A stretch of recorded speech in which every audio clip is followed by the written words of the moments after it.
नमस्कार. Today's inspirational words.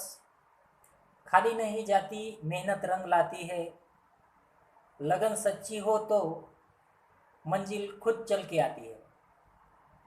Today we are going to learn 10th class English lesson 1.2.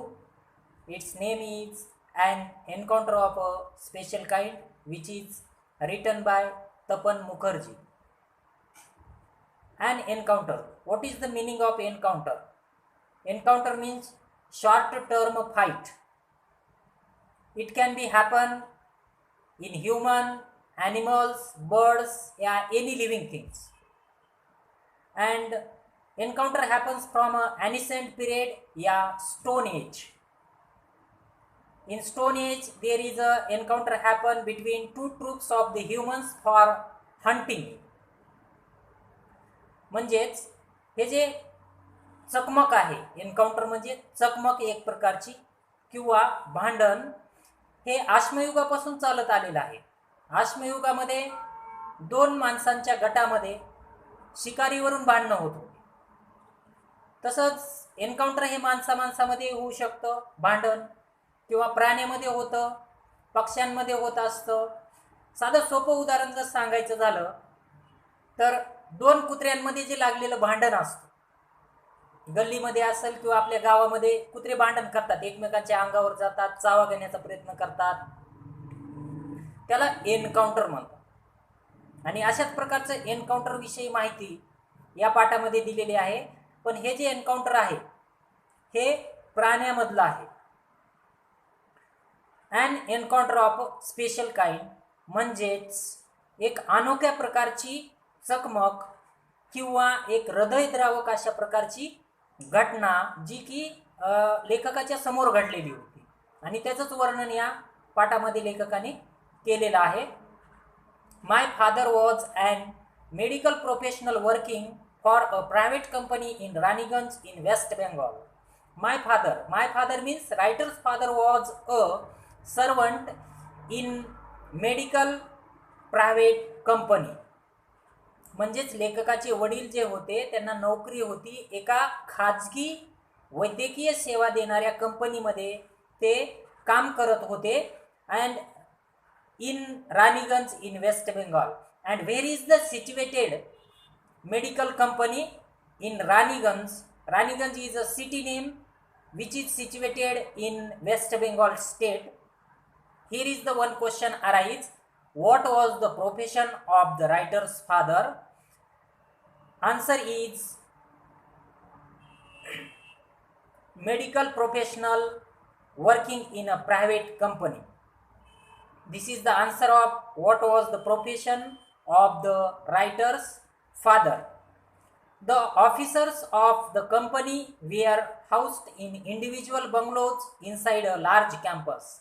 Company provided all type of the luxurious facility to the officers, and company provide residence. All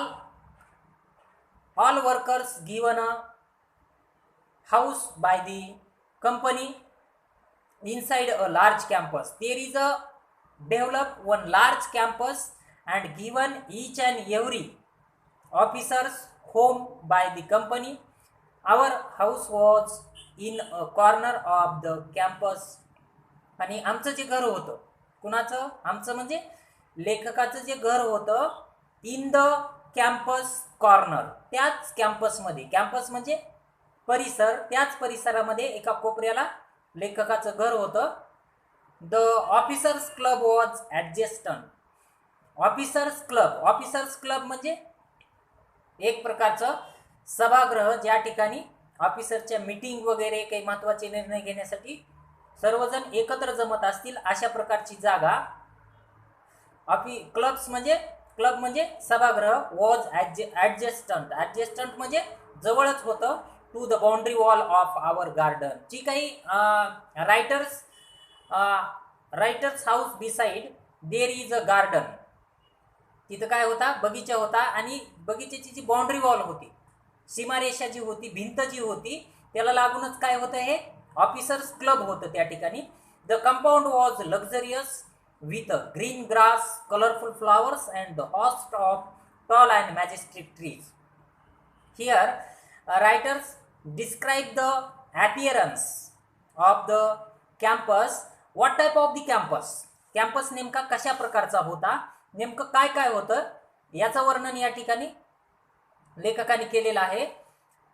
the compound was luxurious with green grass. Compound मध्ये luxurious म्हणजे सर्व सुख सुविधा असणे किंवा सर्व सोयींनी युक्त अशा प्रकारचा तो कंपाऊंड मध्ये जी असलेली जागा होती विथ ग्रीन ग्रास. त्या ठिकाणी काय होतं, बसण्यासाठी जसं लॉन वगैरे असतात बगीच्यामध्ये गेल्याच्या नंतर हिरवळ हिरवळ, तर अशा प्रकारची हिरवळ होती गवताची. कलरफुल फ्लॉवर्स, रंगीबेरंगी विविध प्रकारची अशा प्रकारची फुलं होती. And host of tall and majestic trees. Host म्हणजे झुंड किंवा दाटीवाटीनं वाढलेली अशा प्रकारची झाडं होती.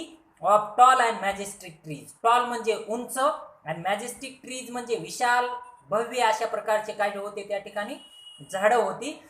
याच्यावर 2 मार्काचा प्रश्न येतो. Describe campus where the writer's family lived. तर ह्याचा आन्सर कुठून येतं? The compound was luxurious with green grass, colourful flowers and a host of tall and majestic trees. इथपर्यंत याचं उत्तर येतं. 2 मार्कासाठी एकतर वेब येतो किंवा तुम्हाला उत्तर लिहावं लागतं 2 ते 4 ओळीमध्ये. The seasonal vegetables in the kitchen garden of the household and the magnificent trees constantly attracted squirrels and many species of birds. A group of langurs had even made their den in a aswath tree nearby. तर बघा लेखक काय म्हणतात, हे तर झाडं होते त्या ठिकाणी green grass, colourful flowers, tall and majestic trees are also available in the garden in the campus. But more than there is also available seasonal vegetable. Seasonal म्हणजे की ज्या काही सीझनमध्ये येतात. सीझन म्हणजे पावसाळ्याचं सीझन, हिवाळ्याचं season, rainy season, winter season, summer season.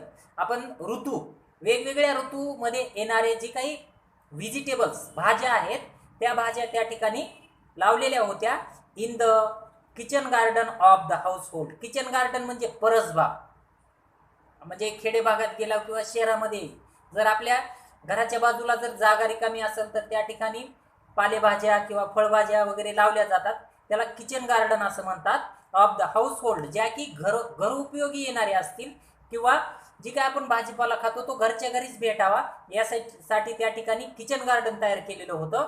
And the magnificent trees. Magnificent म्हणजे भव्य, विशाल, महाकाय अशा प्रकारची झाडं जी होती कॉन्स्टंटली म्हणजे नेहमी किंवा सतत काय करायचे, attracted squirrels and many species of birds. कुणाला आकर्षित करायचे की स्क्विरल्स म्हणजे खारुताई. आपण गावरान भाषेमध्ये त्याला खडुळे असं म्हणतो किंवा खार असं म्हणतो. And many species of birds. Species म्हणजे प्रजाती. पक्षी काही एकाच जातीचे असतात का? नाही, वेगवेगळ्या जातीचे. म्हणजेच काय असेल, कावळा असेल, चिमणी असेल, त्याच्यानंतर पारवा असेल किंवा पोपट असेल, विविध प्रकारचे अशी जी पक्षीच्या विविध जाती असतात त्या सर्वांना ते जे विशाल असे झाडं होती ज्याच्यावर की फळं लागत असतील ते झाडं नेहमी अट्रॅक्ट, स्वतःकडे हे जे प्राणी असतील, पक्षी असतील यांना आकर्षित करून घेत होते. A group of langurs had even made their den in a ashwath near tree near by.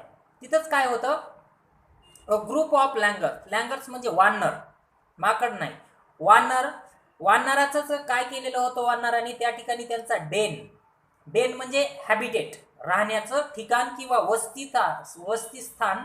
आपण जिथं राहतो त्याला हॅबिटेट असं म्हणतात.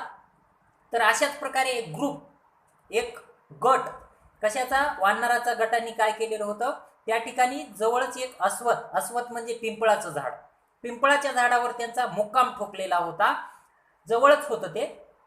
दे had all become a part and parcel of our existence and daily life. हे जे सगळं काही होतं म्हणजे कॅम्पसमधलं जे काही ॲटमॉस्फिअर होतं, जे काही बर्ड्स असतील, ॲनिमल्स असतील, ट्रीज असतील, हे सगळं काय झालेलं होतं, आमच्या अस्तित्वाचा किंवा आमच्या दैनंदिन जीवनाचा अविभाज्य असा घटक बनलेला होता. म्हणजे they had all become. They had म्हणजे कोण आले याच्यामध्ये? ग्रीन ग्रास असेल, कलरफुल फ्लावर्स असतील, मॅजेस्टिक ट्रीज असतील, त्याच्यानंतर जी काही स्क्विरल असेल किंवा स्पेसिस ऑफ बर्ड्स किंवा ॲनिमल्स असतील, हे सगळं काय झालेलं होतं? A part and parcel of our existence and daily life. म्हणजेच अ पार्ट अँड पार्सल्स ही एक फ्रेज आहे ज्याचा अर्थ होतो जीवनाचा अविभाज्य घटक होणं. मग हे सगळं काही काय झालेलं होतं? आमचं जे अस्तित्व, आम्ही तिथं राहत होतो किंवा डेली लाईफ म्हणजे दैनंदिन जीवन जे होतं त्याच्यातला एक अविभाज्य घटक. अविभाज्य घटक म्हणजे ज्या गोष्टीला आपण बाजूला करू शकत नाही अशा प्रकारची गोष्ट. म्हणूनच जिथं रायटर्स राहत होते आणि तिथलं जे वातावरण कॅम्पस होतं, कॅम्पसमधल्या ज्या काही प्राणी पक्षी असतील, गार्डन असेल, ह्या सगळ्या गोष्टी त्यांच्या अस्तित्वाचा किंवा त्यांचं जे दैनंदिन जीवन होतं त्या दैनंदिन जीवनाचा एक अविभाज्य घटक बनलेलं होतं. A small incident